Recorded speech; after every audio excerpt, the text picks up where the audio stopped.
Thank you for staying with us on TVC Breakfast. Sesan Okunade is still with us in the studio. So earlier on, you spoke, you gave a hint about the takeover of some discos by banks. And, you know, the whole drama, ensuing drama, have led to some calls that why don't the banks and the discos deal with the issue at hand between and among themselves somehow without us having AMCON and, you know, government, you know, getting involved in the whole thing. If talks fall, then they know what to do. I'm sure there's going to be a room for them to either take the dispute to court or anywhere now to resolve their dispute. But at the moment, what do you make of the whole back and forth and what it means for the sector indeed? Really not too healthy for the sector because we all know the value of continuity in every business. You are in a business, you've started it, the customers are, you know, trying to understand your person because everybody brings to bear your own mode of operation and carrying out things to achieve the set goal. So continuity is very key. But with, you know, the old privatization scheme started with BPP and government, BP, and government felt within themselves that having a stake, not the controlling one, in some of these discos, we actually give leverage. And that's why you see some of the funding coming in to say, to kind of give soft landing for the citizen, knowing fully well that electricity is in the essential, exclusive things that the government must provide for every citizen. That's why they feel they still at stake. You know, when you look at the three chain, the GENCO, actually they've yielded that. They still control the TCN and have some stake in the disco. It's because of the grassroots, the people that are involved. That's why they are not yielding out 100% completely to the hands of privatization. But that has its own implication too, in the sense that if due diligence are done, people that actually took over some of these things, what is actually the antecedent before now? You would have seen area of contribution that gives that viability. It's a different thing when you put up papers. I can put up paper and say I want to set up a radio station or a TV station because I have the money. Do you have the technical know-how of delving into that particular business? If there is a gap in that area, there definitely will be a problem. Most people before now think there is so much money. In fact, there was a time that we do hear that when it was in the hands of the government, they will tell you that when election is coming, the area where government get money from is from the power sector. But it's capital intensive. A lot of investment goes into it beyond those estimated billion that we see that people are paying. That's why you see majority of the discos struggle even to meet with the operating cost as we speak. So it's good that we carry out proper due diligence on investors that intends to go into the... We've seen instances where even the big ones have actually failed. It's not about the financial resources alone. And that's why you see majority of the people that comes together is always a consortium of the technical side, the people providing the finance, people providing area of commercials, people, you know, you old individuals, legal services, because it's a different platform entirely. And I think moving forward, government seems to be having deeper understanding of what it takes for the power sector to provide the necessary thing that is expected. Because once you get it right with the power sector, I can tell you that the country will definitely have great value for all their deliverables. Definitely you take out majority of the artisans. Look at the pressure of saying, don't ride Okada. Who are the people riding Okada? There are people who have one handwork or the other to do. But why do they abandon it? Because there is no power. Provide the power, they will get back to it. You'll be able to... I remember those days, you know, do people still go for apprenticeship? No, because the people to train them are already in the road, doing other jobs to make sure that... I think when you ban your car, they will all find a way to come back. But they will come back if you provide power. Because they need it. Somebody who is a barber, how much of petrol do you want him to buy? Otherwise, what they do is to transfer the cost to you and I again in order to do so. Power is key, is strategic, and that's why we've been advocating that let's get it right by making sure that we do what is needful This at every distribution of meters, where are the meters coming from? Because I know that in Akwa Ibom, there is a metering company in Akwa Ibom, which is set up by the government. Manufacturing meters. Are we getting?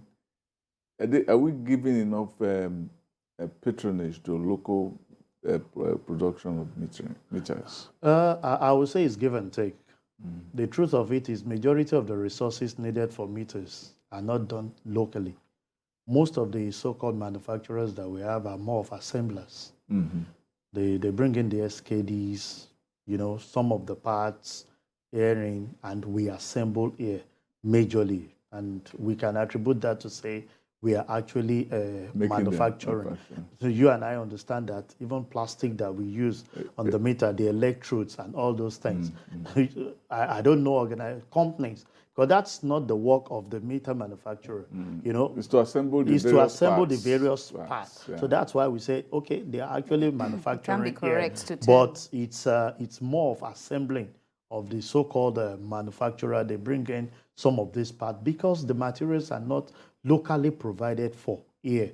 So, but be it as it may, we are patronizing them. But even the local manufacturer or assembler cannot even meet the demand, truth be told. So there is no how you will not even have in their the state, even in the state where they belong to, they cannot. Otherwise, the company you made mention of is in Akwa Ibom. Yeah. PHEDC will definitely be patronizing them. And they should be, and look at the Port Harcourt is having about 4 states underneath them. And they've not even met the demand of Akwa Ibom alone, not to talk of Bayelsa, not to talk of the River State on its own. So that's why we have which means that they will need more of investment in manufacturing. It's what we've been saying, that power sector is capital intensive. But most of the time we see it on the peripheries. We just see the small segment of it and feel that it's something you must have been into over years on the studying it. People have actually advocated that let's liberalize the procurement of meter like we do for phone. But there are regulations that is always guiding those things. There are instances, some of these people have codes that is identifiable to them as disco, that they protect like a patent that cannot be released to every manufacturer. But we'll continue to see. But why can't we have people make the different parts? Because if it's the mineral resources, we have the minerals everywhere in this country. Then we take it back to the government, sir. Government must provide that area to make sure that all the components in making those meters are provided for locally. We have them, but even if it's plastic, we have plastic. We have a lot of untapped resources in the country. Not only in the power sector. You ask yourself, in the health sector, why do we bring in so many drugs when we can produce them locally? We even have the raw materials. The raw materials are here. And we've been saying that the problem... Pharmaceutical companies can come here and start doing those things. But the policy of the government would definitely encourage people to partner. You may not even come here. You might franchise those things to an individual and say, this is our patent. We'll provide you certain things. Go ahead and make the production here. So it's not only in the power sector, it's something that the government needs to be intentional about in making sure that the raw materials needed for some of these products, a productive nation is definitely a blessed nation. Absolutely. But as a nation, we are import-based.